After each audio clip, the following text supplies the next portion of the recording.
Hi guys, I'm Tamil and this is my 5:1 ratio fight with Shade. This is the beginning of my journey to achieve the Gardener GKC Honourable Achievement, which I invented recently, and is to clear out all the titans in Sadie's garden. I have finished Sadie as part of the Total 1 GKC achievement, but I've started on the rest. And this Shade, I've got to say, was one of the harder enemies in the game, definitely.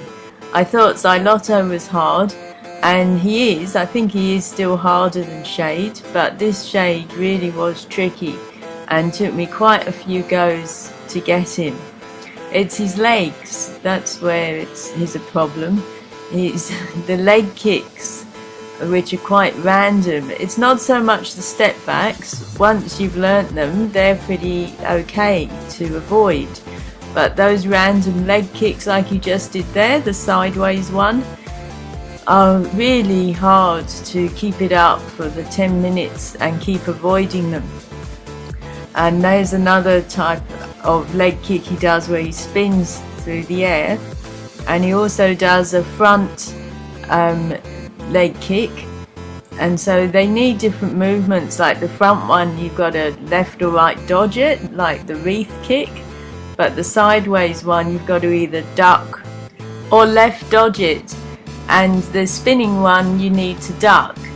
So there's quite a few instructions that come really quick, and you've got to identify them and execute it exactly, you know, for 10 minutes, or they're nearly 10 minutes. So yeah, particularly in the second scene, I found he uses his legs even more when he gets to the second cutscene, and he seems to do different sequences in the second scene than the first one. So a combination of different patterns and lots of leg movement really make that second scene hard, as well as the fact that he is closer up to you, as you can see here. Now he's in the second scene, so you have to be faster to react. I didn't have any Titan Break gems because it's the beginning of the game and there was none in the store, so that made the fight a little longer.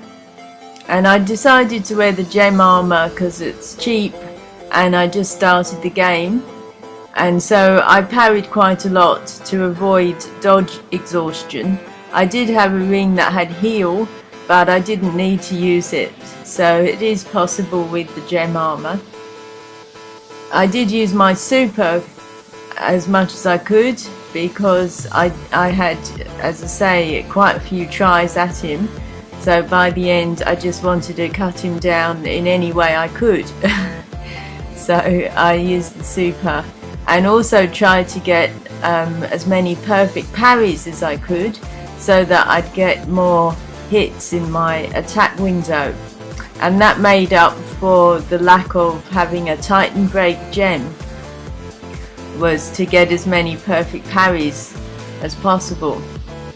So that helped.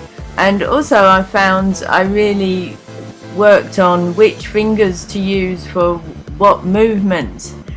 And initially I was using my left hand to duck, and it just wasn't working for me with those kicks. And so in the end I changed it to having my left finger as over the left dodge, basically only the left dodge, and it was there just to avoid the sideways and front kick and any other left dodge that was needed.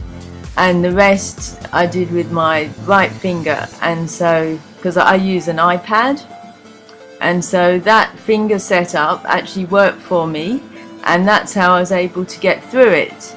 Once I changed to that, I didn't actually have that many goes, but before I had those fingers in place and I was using them differently, it took me a lot of goes and I really wasn't succeeding. So there's a tip: notice what fingers you're using for what, and it can help. And so at the end here I I actually finished him off with a parry break, and I used my super before the end because I felt I'd have more confidence with him at a lower health level. With his step backs, it's mainly a matter of ducking. That's why it's definitely good to use dual weapons with shade. So it's just 3 or 4 ducks, and if you get the timing right, you can perform double dodges where you dodge for 2 counts and miss the last 2 swipes of all 3 of his step backs. So that's how to avoid his step backs. So I'll let you watch the rest of the fight to this good music, and if you enjoyed it, please like, comment and subscribe. Thanks a lot, guys.